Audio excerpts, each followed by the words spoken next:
huge pressure coming from the United States for Europe and Canada to take much more responsibility at NATO, in particular when it comes to Ukraine. For the Europe conversation, I catch up with Dutch Defence Minister Ruben Brekelmans. He tells me that the United States will no longer chair the Ukraine Defence Contact Group, and also how the Netherlands will have to have some serious conversations about increasing their spending on defence. Ruben Brekelmans, Minister for Defence for the Netherlands, thank you very much for joining us on the Europe conversation. Thank you. Now, we're here at NATO for the Ukraine Defence Contact Group meeting. This was always chaired exclusively by the United States, but now it's been chaired by the UK and Germany. Has the US permanently walked off the pitch when it comes to this? Is it going to be consistently only European-led? Because that is a symbolic as well as a practical change. It has been taken over, the chairmanship has been taken over by Germany and the UK. I think it's very important that we all decided to continue the UDCG, the Ramstein Group, a cooperation of more than 50 countries to support Ukraine. I think it's also important that the United States remains involved. So today, virtually, Pete Hegseth, the American Secretary of Defense, was also joining and also sharing how the United States is keeps supporting Ukraine. But you're not concerned that the US is no longer chairing that? The United States has clearly stated also today that they remain committed in their support to Ukraine, that they keep delivering what they promised. I think that's the most important thing. And I think it's good that two of the leading nations, the UK and Germany, have taken over this leading role also when it comes to the UDCG. And yet Steve Witkoff, the United States envoy or negotiator, is in the Kremlin today while Pete Hegseth was online. We also see the US putting much more pressure on the Ukraine when it comes to concessions during these peace negotiations. What's your own interpretation of this setup? We see a lot more reluctance from the Russian side to compromise and to talk seriously. So I think it is good that also more pressure is put on Russia because they need to compromise to a larger extent, I would say, but they need to compromise much more than they are currently doing. I think what's also very important is that we continue the support to Ukraine and that we step up our efforts. I was in Dnipro myself 10 days ago. I saw, it was the morning after a big air attack. I saw the impact with my own eyes. Also spoke to some of the generals there who are leading the Easter group of the Ukrainian forces. And they were telling us that the fighting is more intense than ever. And that Ukraine needs more and more support in order to be able to hold the line. And I think we need to do that because not only it's saving Ukrainian lives, but also if the position at the battlefield becomes stronger, then also the position of Ukraine becomes stronger at the negotiation table. And if the outlook for Ukraine improves and of Russia deteriorates, then of course Russia would also be pressured more to compromise. And I think that's important. Do you think any pressure has been put on Russia so far, though? It's hard for me to say because I'm not sitting there at the negotiation table. I don't know what the Americans are telling Russia exactly. I think it's very important that we keep the sanctions in place, that we also expand the number of sanctions, but also strengthen the functioning of the sanctions, because we now see that those sanctions are circumvented. So we should do much more also on this to make sure that those sanctions are more effective. But of course, there are more ways in which pressure could be put on Russia. I'm always in favor of that. For example, also looking at opportunities to use the Russian frozen assets to support Ukraine more, because that would put both pressure on Russia and also help to support Ukraine. Do you think Belgium or other countries are any closer to agreeing to that? Of course, there are some legal hesitations. There are also some other considerations. I think it is important that we keep looking creatively at opportunities in order to use those frozen assets. As I said, it is important because we need this continuous flow of military support to Ukraine. Because obviously the Netherlands has been a huge supporter of Ukraine with F-16s from a humanitarian perspective, from a legal perspective in terms of investigations into international humanitarian law breaches. But looking at your own government, there is a bit of a split. There was a €3.5 billion discussion within the government, within the parliament, and one of your political partners, Geert Wilders, was against supplying more money to Ukraine. Can you tell us a little bit about the situation that you find yourselves now in as a Dutch government with somebody, a senior partner, really against supporting Ukraine, and how will that fare in the long term? So we, of course, in the Netherlands, we have a coalition with 4 parties, and we created a coalition agreement. It took quite a long time in order to get there. But what we agreed upon is very clear, that our support to Ukraine is unwavering in any dimension, also in the military support. So over the last few years, our support has been 3.5 billion on average.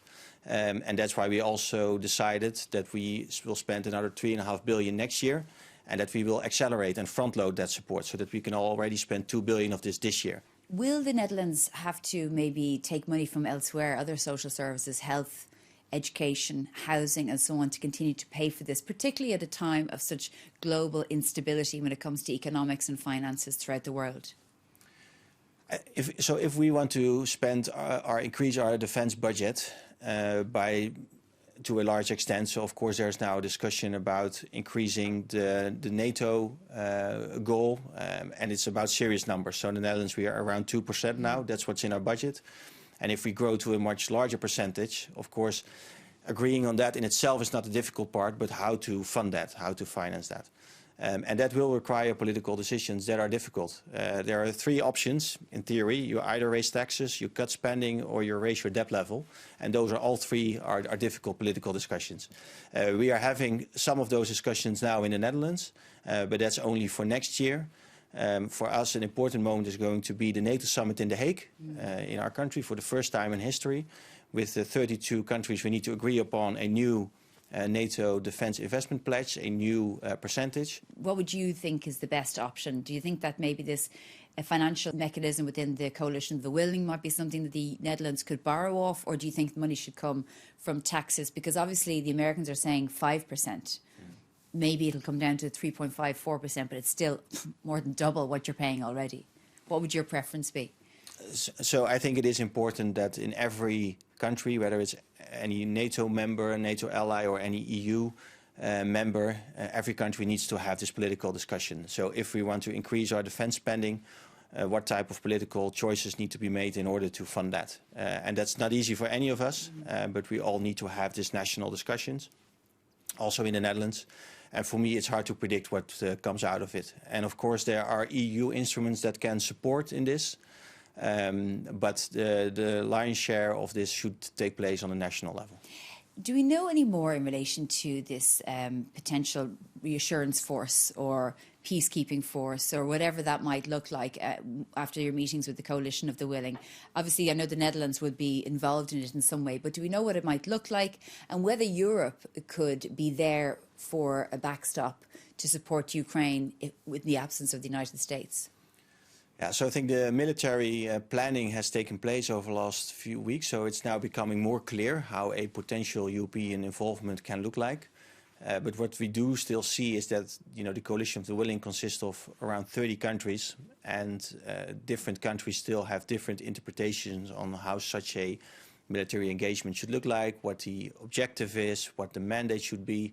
How it would relate to a potential monitoring mission, which is something separate, but should take place at the front line. Could it happen without the security guarantees of the United States? Could Europe and the coalition of the willing and other countries stand in for Ukraine in a way that Ukraine has been failed for so many times? We need to have the United States on board in the sense that they are playing a central role now in the negotiations. They are playing a key role when it comes to European security and also, of course, when it comes to the support of Ukraine. So they need to be on board in some way. I think what we should do now is make sure that we have a clear plan, that European countries can also say, okay, this is what we can bring to the table, and then specifically have the conversation with the United States on what their role is going to be. But it's too early still to say more details about this because there are still many different ways in which the United States can be involved. The Netherlands is trying to boost its military or expand its military, and you sent out this questionnaire to 18 to 27-year-olds. What are you trying to achieve by sending out a questionnaire to young people about potentially joining the military? What would be the objective here? The objective would be to have people think about whether they would be interested to join the military or whether they would do a, as we call it, a service year. So it's a 1 year in which young people can get to know our military. And after that 1 year, they can decide whether they want to join or whether they want to become a reservist or whether they want to do something else. All options are still open. We don't want to have any subscription. That's not what we are going to do. We want to keep it voluntary. But this is a way to have young people think about, whether defense and whether the military would be something for them. But it's a seismic moment, isn't it, that you're doing that? So we need to grow in terms of budget. Of course, we are growing, but we also need to grow in terms of the material that we procure, but also in the number of people. We have currently around 75,000 people working for our Ministry for Defense. We need to grow towards 100,000. And on top of that, we want to have much more flexibility. So we need up to another 100,000 more, mostly reservists, to make sure that if tensions arise, that we will be able to mobilize more people in order to support our military. Do we know much about America's plans to potentially reduce the troop size in Europe from 100,000 to potentially 50,000 or somewhere in between? So far, they haven't announced any reduction. The US is committed to NATO. Also, when it comes to Article 5, they very clearly state that. But they also said that Europe should do much more, that it's not about burden sharing anymore, but about burden shifting. And what I see is a great willingness among European countries, including the Netherlands, to step up our efforts.